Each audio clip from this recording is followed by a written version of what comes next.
오늘은 종교개혁 주일입니다. 루터가 1517년 10월 31일 독일 비텐베르크 대학교의 정문에 95개조 조항의 반박문을 붙인 것을 기념하는 날이죠. 당시 부패하고 타락한 로마 교회의 갱신을 목적한 것으로 이 사건으로 16세기 종교개혁의 출발점이 되었습니다. 이 날을 기념하면서 교회들은 오직 은혜, 오직 믿음, 오직 말씀으로 교회가 새로워지기를 다짐하게 되었습니다. 이 시간 우리들 또한 오직 은혜, 오직 믿음, 오직 말씀으로 새롭게 됨을 얻는 이 시간 되기를 소망합니다. 갈라디아서는 바울이 갈라디아 성도들에게 보낸 편지이죠. 바울이 갈라디아 성도들에게 편지를 쓴 이유는 그들이 복음의 진리를 포기하고 잘못된 길로 돌아서려는 이들을 향해 목소리를 높인 것입니다. 갈라디아서 5장 1절의 말씀입니다.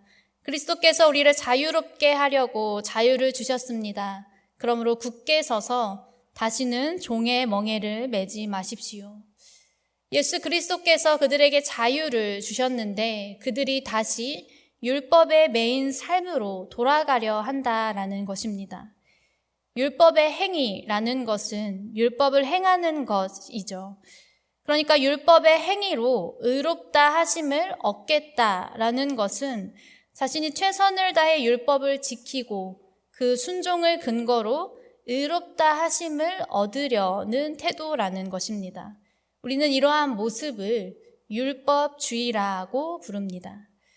우리 자신이 율법을 지키고 그것을 공로 삼아 의롭다 하심을 얻으려 한다라는 것이 이 갈라디아 성도들의 문제였죠.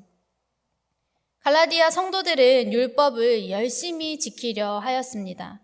그리고 그 순종을 공로 삼아 자신들이 의롭게 되기를 바랐던 것이죠.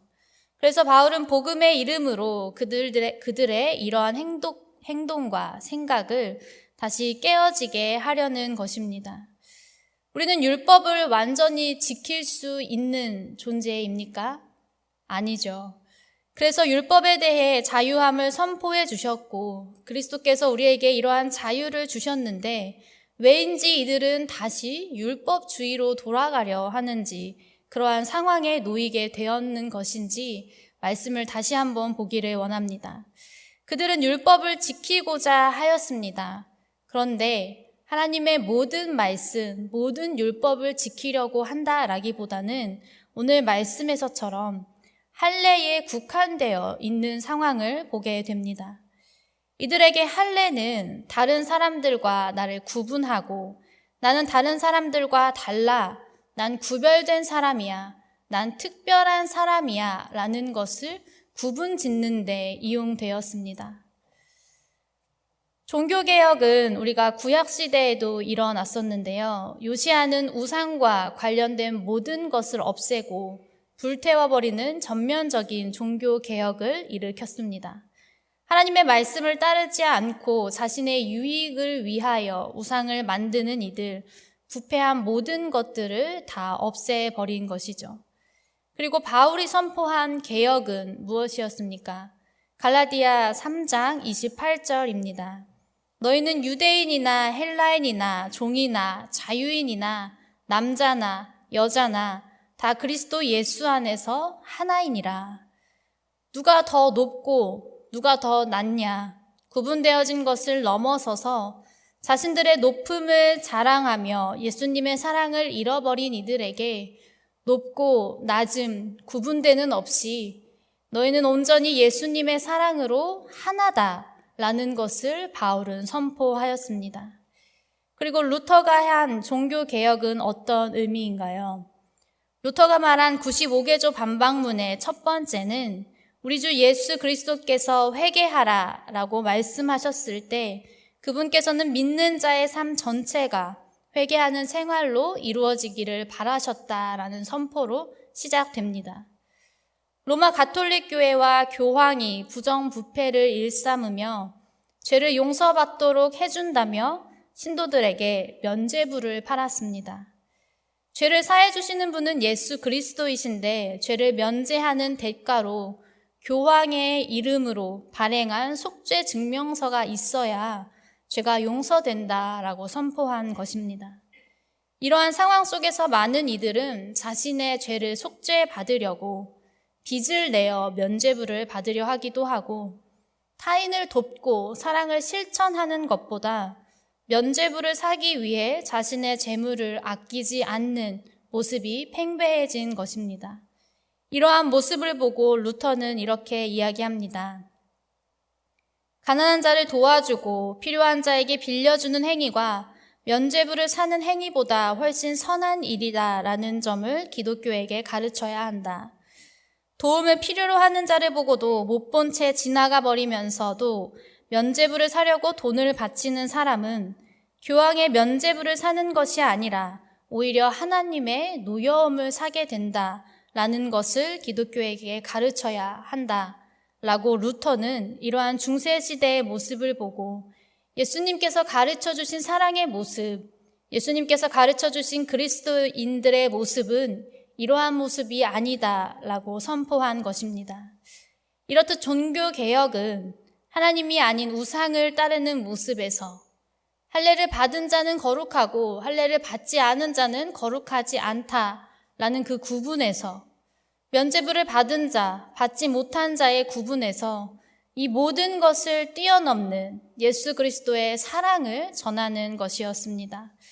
우리가 살아가고 있는 이 세상에는 온전히 예수님의 사랑이 전해지고 있습니까? 아니면 우리 안에 혹시 뛰어넘어야 할 것들이 아직 남아 있으십니까? 이 시간 우리에게 모든 것을 뛰어넘는 예수님의 놀라운 사랑이 넘쳐 흐르기를 소망합니다. 오늘 6절의 말씀에서처럼 사랑으로서 역사하는 믿음을 우리가 힘입어 예수님의 사랑을 닮아가고 드러내는 그리스도인들이 되기를 소망합니다. 이렇게 모든 것을 뛰어넘는 예수님의 사랑의 모습에는 시간을 들이지 않고 우리가 사랑한다라고 말할 수 있겠습니까? 시간은 우리가 하나님께 받은 선물입니다. 모두에게 똑같이 한정되어 있죠.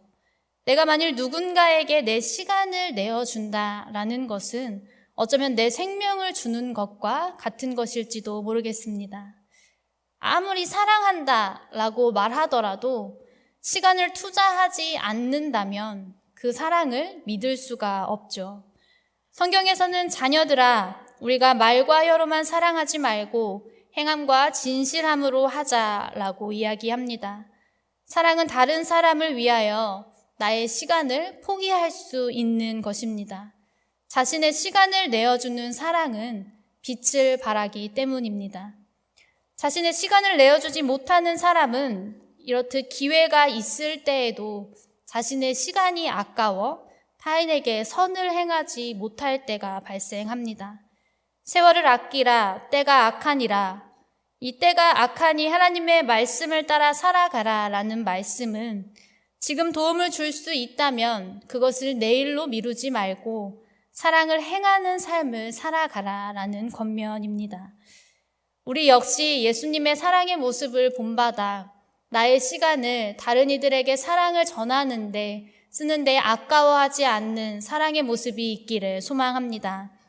또한 모든 것을 뛰어넘는 예수님의 사랑의 모습은 인내함이 있었습니다. 우리가 인내하지 않고 어찌 사랑한다라고 말할 수 있겠습니까?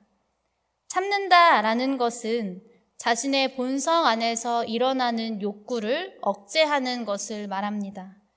우리가 예수님의 참 사랑을 알고 그 사랑의 일부가 되었다 할지라도 세상 모두가 예수님 안에 살아가고 있는 것은 아니죠.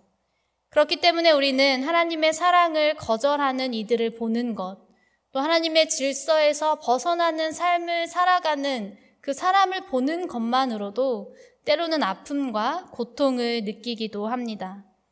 그러나 예수님의 이 고난을 인내하시고 우리에게 사랑을 주시는 하나님의 사랑으로 말미암아 우리가 인내해야 하는 이유를 바로 이 모습 속에서 찾을 수 있습니다.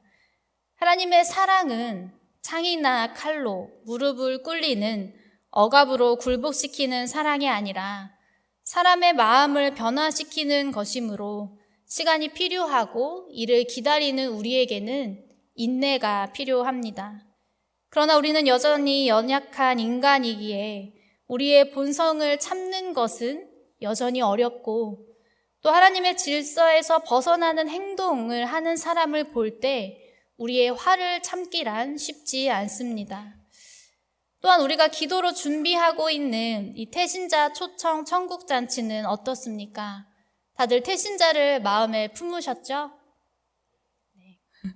사실 태신자를 나의 마음에 품는 것도 아주 어려운 일입니다.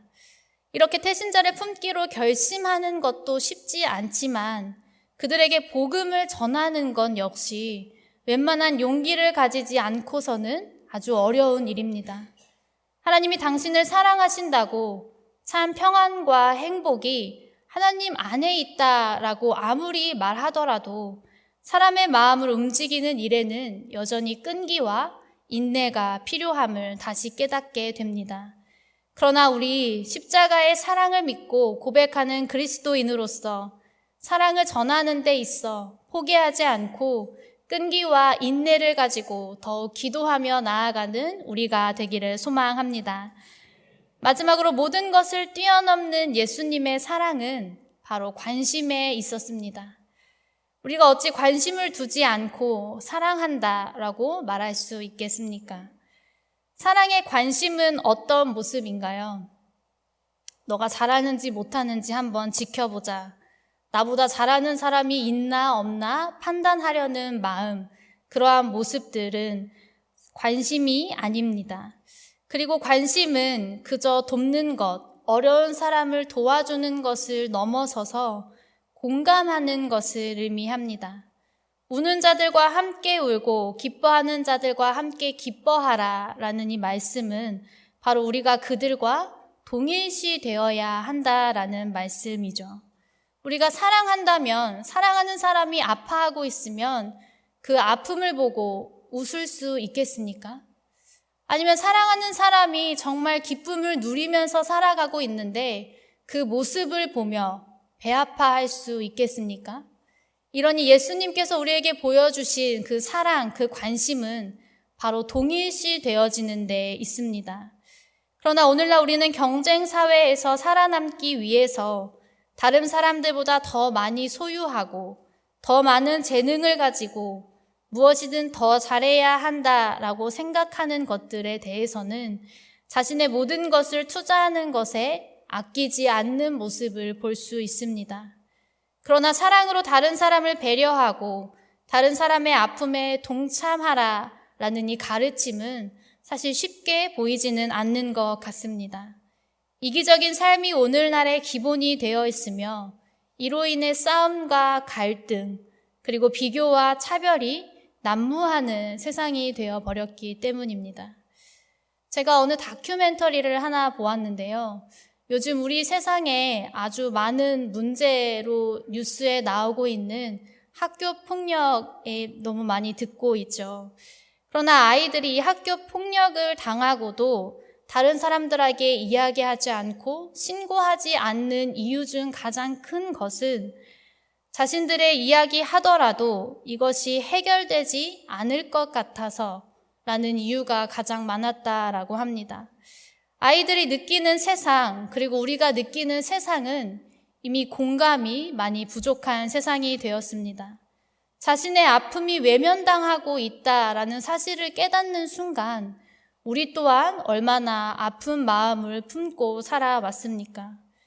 우리 안에 가장 깊은 소원 중에 하나는 바로 이러한 관심이 필요하기 때문입니다. 그러나 우리가 살아가고 있는 이 세상은 많은 이들이 아픔에, 고통에, 슬픔에 들을 길을 잃어버린 삶을 살아가고 있습니다. 그러나 예수님께서 우리에게 보여주신 사랑, 예수님께서는 우리가 아파할 때 우리의 손을 잡아주시고 함께 눈물 흘리시고 또 우리가 기쁨 중에 있을 때는 함께 뛰며 기뻐해 주셨습니다. 또 걱정과 근심이 있는 자들에게는 내가 너에게 평안과 위로를 준다라고 말씀하시며 우리와 늘 함께 해 주셨죠. 이러한 사랑의 모습이 우리들에게도 넘쳐 흐르기를 원합니다. 우리가 예수님의 그 사랑의 마음을 닮아 타인에게 공감하는, 또 예수님의 사랑을 전하는 모습으로 살아가는 우리 신가의 장로교회 모든 성도님들이 되시기를 소망합니다. 바울은 사랑은 언제까지든지 떨어지지 아니한다라고 고백하며 사랑을 추구하는 삶을 살아가라라고 이야기하였습니다. 오늘은 종교개혁 주일입니다. 그리스도인들에게 개혁이란 사랑이 없는 곳에 사랑을 주는 것, 사랑을 잃어버린 곳에 도리어 그 사랑을 회복하게 하는 것, 그것이 우리들에게 개혁이 될 줄 믿습니다. 우리는 사랑이 없는 곳에 예수님의 사랑의 모습을 보여주며 때로는 어렵지만 그 좁은 길을 함께 걸어가며 시간을 들이고 또 인내하며 관심을 가지고 살아가는 사랑의 공동체가 되기를 주님의 이름으로 축원합니다.